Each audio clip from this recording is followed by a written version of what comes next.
पालघर जिल्ह्यात महाराष्ट्र नवनिर्माण सेना शहर शिष्टमंडळाने नगर परिषदेच्या मुख्याधिकारी साहेबांची भेट घेतली। पालघरकरांच्या खड्डेमय रस्त्यांच्या तक्रारी प्रशासनापर्यंत मनसेद्वारे पोहोचविण्यात आल्या। पालघरचे अभियंता विपुल कोरपडे यांना महाराष्ट्र नवनिर्माण सेनेकडून शहरातील खड्ड्यांची सेल करविण्यात आली। यावेळी पालघर नगर परिषद अभियंता यांनी मुहबाम देण्यात आले।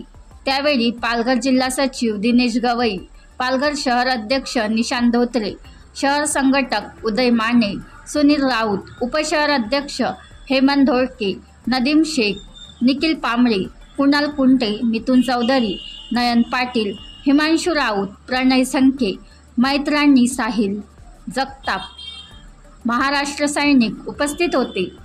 8 दिवसात रस्ते दुरुस्त झाले नाही तर पुढील आंदोलन मनसे स्टाईलने होईल, असा इशारा महाराष्ट्र नवनिर्माण सेना शहर अध्यक्ष निशांत धोत्रे यांनी दिला आहे। शुभम पाटील, तालुका प्रतिनिधी, पालघर।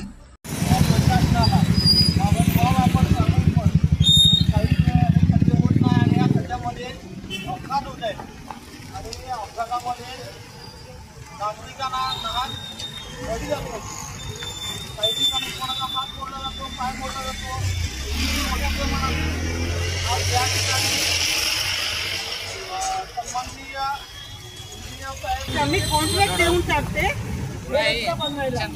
कॉन्ट्रॅक्ट काय करते काय नक्की ती आम्ही बघायला नाही जाते।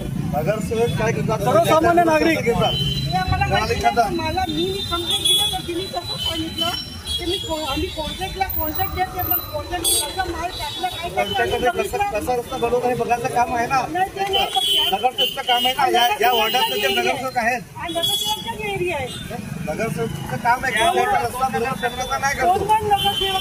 म्हणजे स्वार्थ हितापोटी आर्थिक फायद्यापोटी लॉजिक आहे तिकडे, काही लॉजिक नसताना रस्ते डवळ्याच्या मागे डांबरीकरण केलं, डवळ्याच्या मागे काही करत नाही, लास्ट पर्यंत डांबरीकरण केलं। चांगला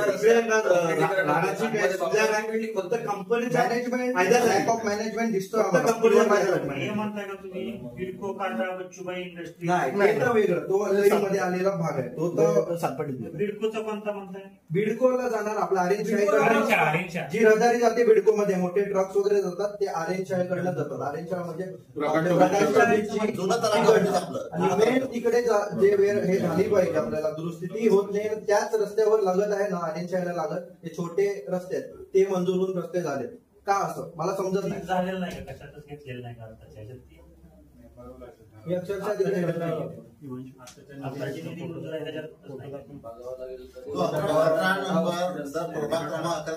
भरून टाकलाय, खड्डा घातलाय म्हणजे फक्त तिथं माणूस मरायची वाट बघतोय प्रशासन, असं साहेबांना सगळं माहितीये। साहेबांकडे सगळे इमेजेस आहे ना, सांगा साहेब।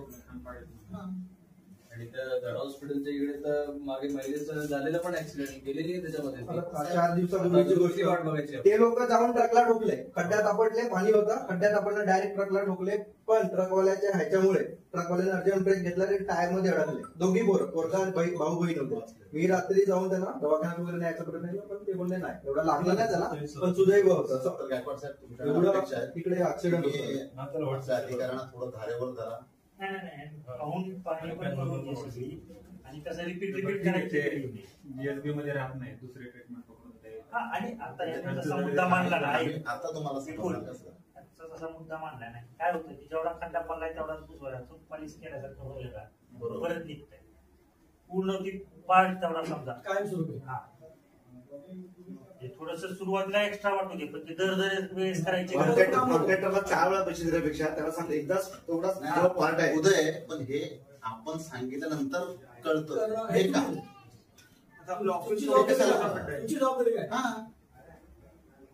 तुम्हाला पगार मिळतो, आम्हाला पगार मिळतो का? म्हणजे आम्ही सांगितलं तुमच्या लक्षात बनवा व्हिडिओ, पाठवा व्हिडिओ, आम्ही तुमच्या न्याय हक्कासाठी लढा देऊ। ताज्या बातम्या व घडामोडींसाठी पाहत राहा फक्त महाराष्ट्र लाईव्ह न्यूज। आजच आमच्या चॅनलला सबस्क्राईब करा, शेअर करा, कमेंट करा आणि हो बेल आयकॉन दाबायला विसरू नका। जय महाराष्ट्र।